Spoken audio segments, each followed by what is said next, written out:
How to cancel order on Shein and get a refund. Hey guys, let's get started. You can only get your account or refund on Shein if the product has not been shipped. So in that case, you can cancel the order easily and get the refund. For this, you have to first open your Shein application and log in. After that, in My Orders, tap on Processing. If it has been forwarded to shipped, then you might not be able to cancel it or get the refund.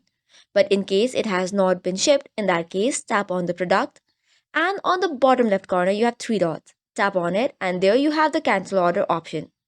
Once you confirm the cancel option, it will take you to another page which will ask you where would you like to get the refund to. Select your options and give the details, and just by that, you can get the refund easily. So that's all for today's video. For more such contents, do not forget to hit the like and subscribe button. Thank you and keep watching.